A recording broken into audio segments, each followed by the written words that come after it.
మహిళల రక్షణ అనేది గాలి కొదిలేశారు.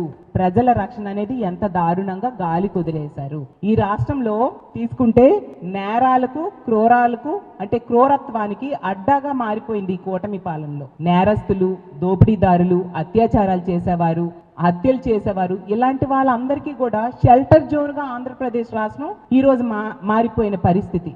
నేరస్తుల వలన క్రైమ్ రేట్ పెరగడమే కాకుండా ఈ నేరస్తుల్లో ఎక్కువగా తెలుగుదేశం పార్టీ నాయకులు, కార్యకర్తలు ఉండడం అత్యంత దురదృష్టకరం, అత్యంత సిగ్గుచేటు. ఈ రోజు తీసుకుంటే మంత్రుల తాలూకా పిఏలు, మంత్రుల తాలూకా అనుచరులు, ఎమ్మెల్యేలు, వాళ్ళ అనుచరులు, తెలుగుదేశం పార్టీ నాయకులు, కార్యకర్తలు వాళ్ళ వల్లనే ఈ రోజు మహిళలకి రక్షణ లేని పరిస్థితి మనం అడుగడుగునా చూస్తూ ఉన్నాం. అంత దారుణంగా విచ్చలవిడిగా అఘాయిత్యాలు, అత్యాచారాలు, వేధింపులు తెలుగుదేశం పార్టీ నాయకులే ఎక్కువగా చేస్తూ ఉన్నారు.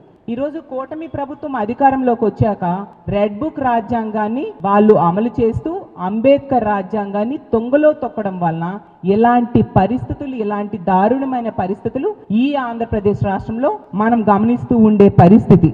ఈ 18 నెలల్లో గతంలో ఎన్నడూ లేనట్టుగా క్రైమ్ రేట్ పెరిగిపోయింది, శాంతి భద్రతలు క్షీణించిన పరిస్థితి మనం చూస్తూ ఉన్నాము.